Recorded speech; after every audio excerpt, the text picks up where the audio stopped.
Welcome to our discussion of Jewish government, the tripartite nature, the three-part nature of Jewish governance.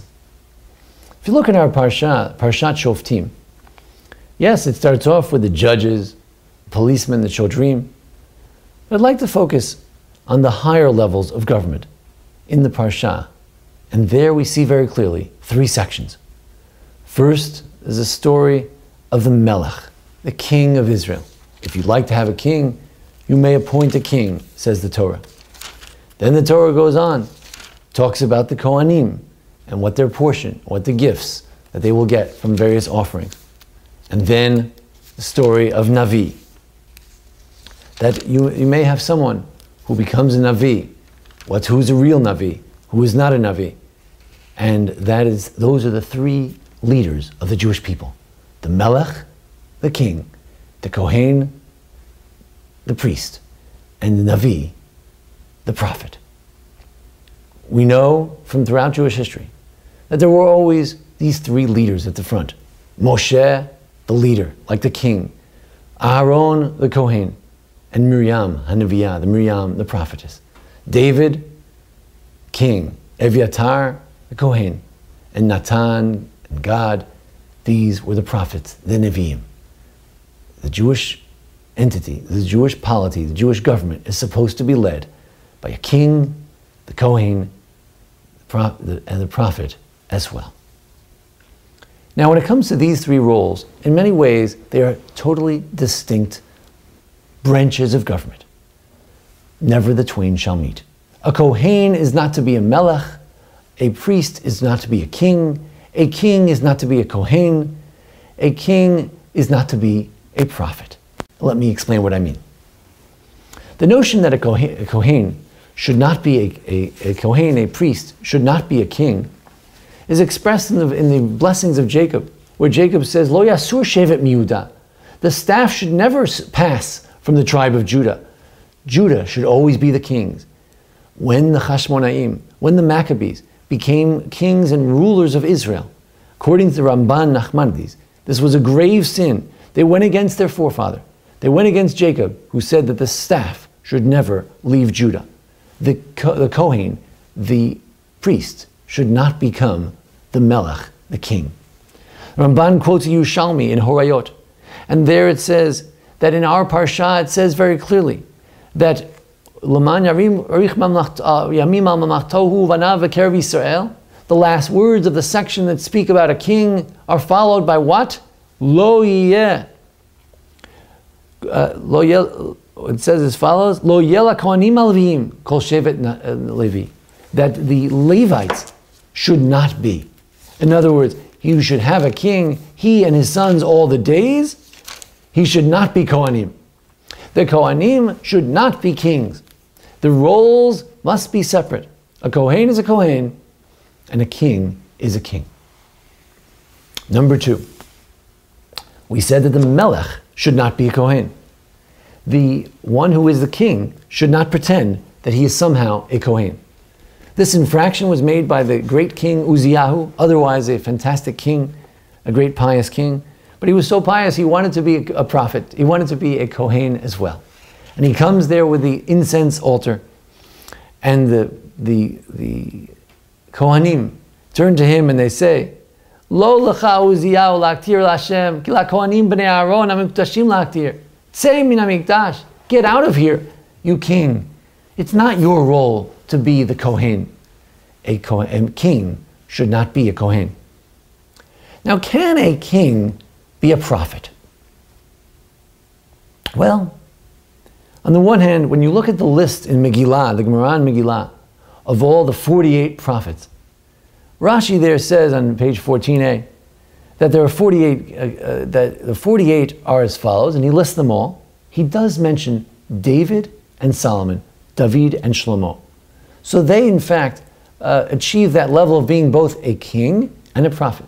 Like Moshe Rabbeinu, like Joshua, they were able to achieve both. However, generally, a king has a prophet at his side.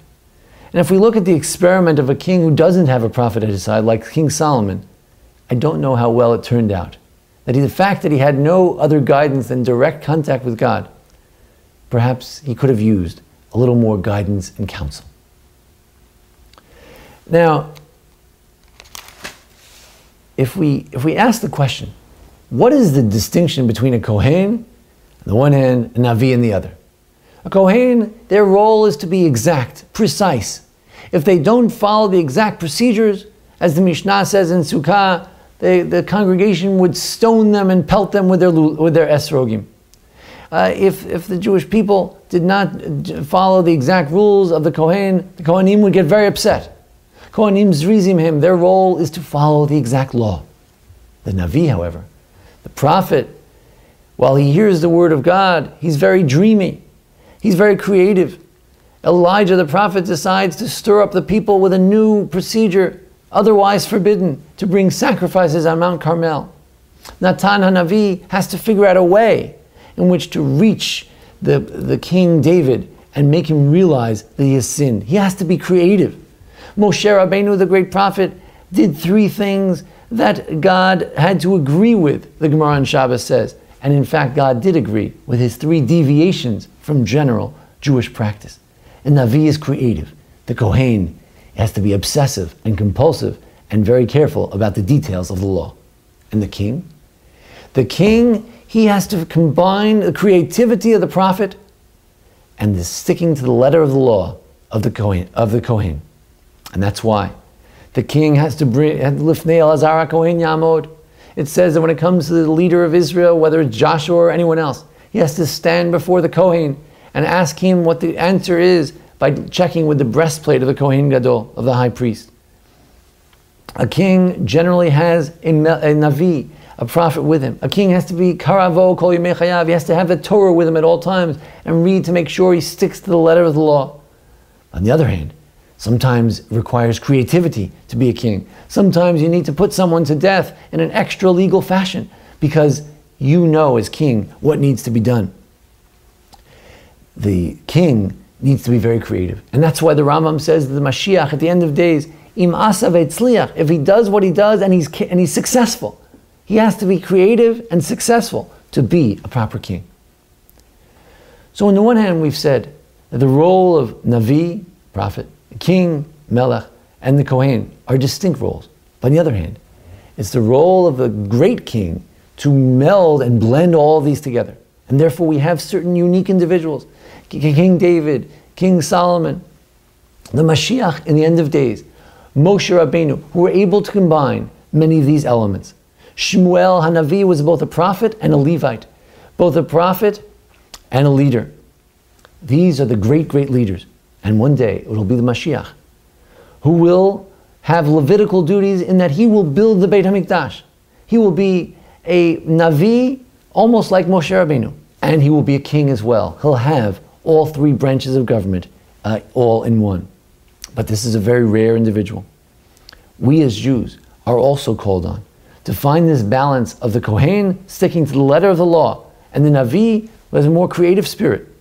And each one of us has to be kamelach beveito, like a king over ourselves, to find the balance between law and creativity, new ideas and the old.